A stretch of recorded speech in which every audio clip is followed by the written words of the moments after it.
Virgo, hi, welcome to Mystic Queen PH. At ito ang inyong weekly reading for October 28 to November 3, 2024. If you're interested in private readings, meron tayong link sa description at sa pinned comment. Paki-check nyo na lang information kung paano mag-book for a private reading. Ayan, let's see what's coming to you ngayong week na to, Virgo. Okay, let's see for Virgo. Okay, knowledge. Meron kayong mga pag-aaralan. Oo, maaring may i-research kayo. Maari ring meron kang matutuklasan na let's say parang ipapasa sa'yo ng iyong ancestors, lolo, lola, na importanteng knowledge, no?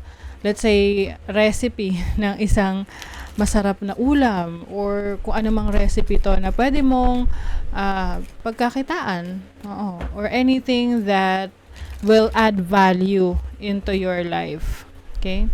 You also have fertility, so this is about pagiging productive, no? So, marami kang magagawa ngayong week na to. You're going to be very busy.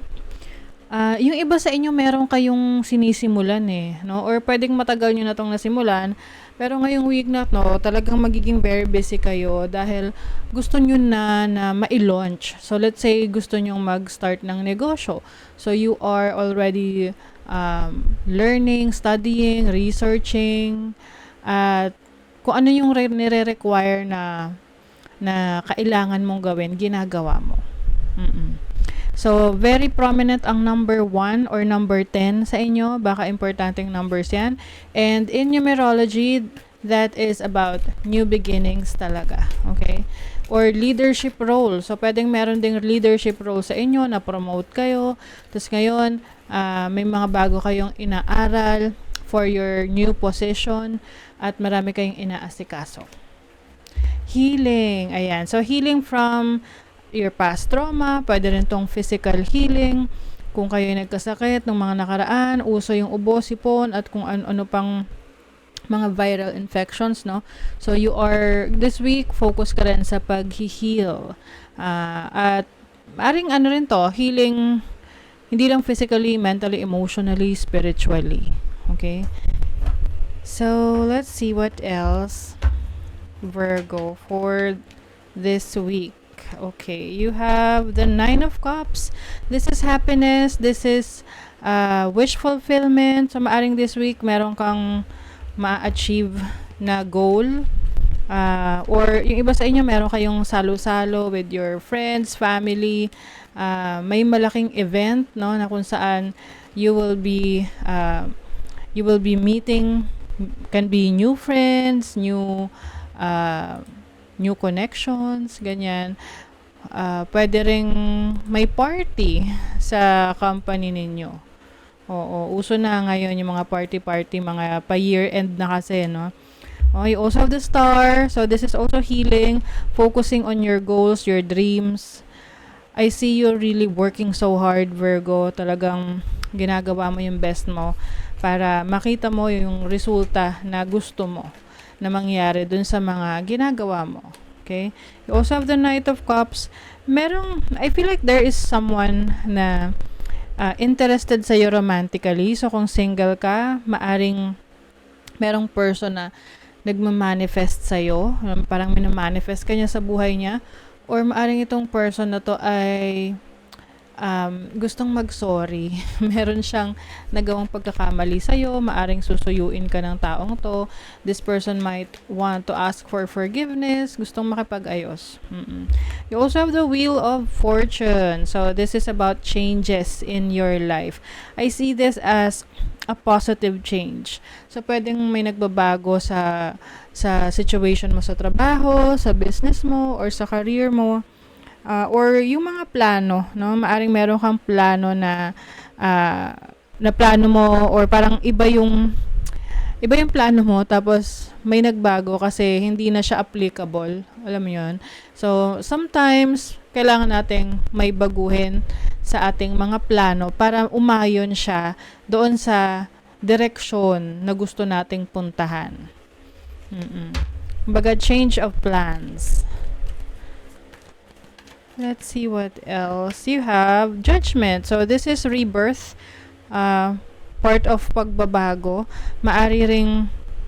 Marami ka na ring realizations of the things that you have done in the past na kailangan mo nang baguhin dahil alam mo na hindi na siya naaayon sa mga goals mo ngayon. So, ngayon, you are improving. You are evolving. Okay? Nag-evolve ka. You are becoming a better version of yourself. Nagkakaroon ka na rin ng awareness sa mga naging pagkakamali mo, mga bad decisions mo in the past. So, ngayon, inaayos mo na talaga. Inaayos mo na ang takbo ng iyong landas na tatahakin. Let's see what else for Virgo. Ayan. Speaking of inaayos, organization. So, this is Mercury in Capricorn in the 10th house. So, 10th house is your career. Maaring meron kang inaayos sa trabaho mo, sa career path mo. Kumbaga, humahabol or hahabol ka sa mga sa performance mo. Halimbawa ng mga nakaraan, medyo napa-absent ka or hindi naging maganda yung performance mo. So, itong bago matapos yung taon, you are really doing things right. Inaayos mo yung iyong performance, yung iyong attendance. Maaari ring meron kang mga kakausapin sa workplace mo. I think mas magiging open ka na sa mga bagay na gusto mong mangyari sa trabaho mo, sa business mo or sa career mo na let's say gusto mong malaman kung mapopromote ka ba. Kakausapin mo yung boss mo. Boss, kailan ba ako mapopromote? Or ano yung dapat kong gawin para mapromote ako? Yung mga ganon. You also have Mars in Aquarius in the 11th house. Nako, Mars is the planet of aggression or action and it's in the 11th house. So, pwedeng magkaroon ng misunderstanding or conflict sa isang kaibigan. Oo. Lalo na kung hindi kayo nagkaintindihan. So, kung meron kayong kaibigan or someone within the group, acquaintances ninyo na sa tingin nyo hindi kayo naintindihan, kailangan kausapin nyo ng maayos. Kasi minsan nag-a-assume tayo na, naintindihan na niya ako, nagets na niya yung gusto kong sabihin, pero sa totoo lang hindi pala. So, mas maganda na bago natin tapusin yung conversation, dapat malinaw. Parang teacher, 'di ba? Yung mga teacher tatanungin student, did I make myself clear? Ayan, did you understand? So, sila. So, pagdating ng exam, alam ng teacher na naintindihan yung lesson niya. 'Di ba? So, walang sisihan. You have, this is Saturn in Scorpio in the 8th house. So yung iba sa inyo kung meron kayong kailangan ayusin, asikasuhin pagdating sa mana, no? Pwedeng isa yan sa maging challenge sa inyo kasi pwedeng may conflict, no? Yung tipong sa magkakapatid, magkakamag-anak, hindi nagkakaintindihan pagdating sa mana. Or kung meron kang hinihintay na loan, I think this week hindi pa muna yan ma-approve or may kailangan ka pang ayusin. Yung, di ba minsan kailangan, may hinihingi pa silang additional requirements para ma-approve ka. So, that's what I'm seeing for you.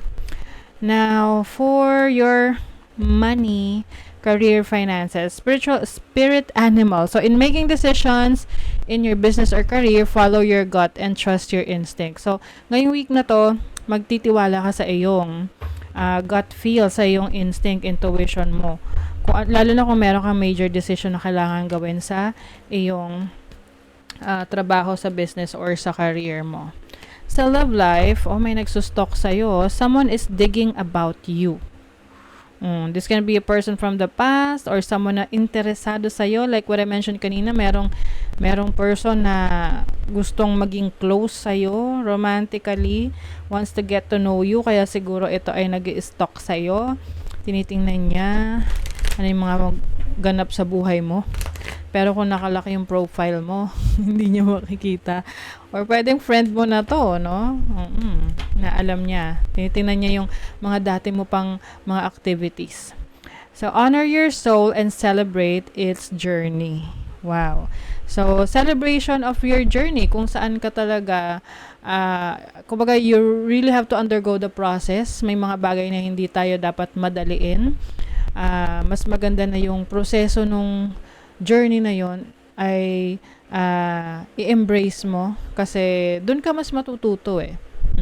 Okay? So, that is your reading, Virgo. Thank you so much. Bye.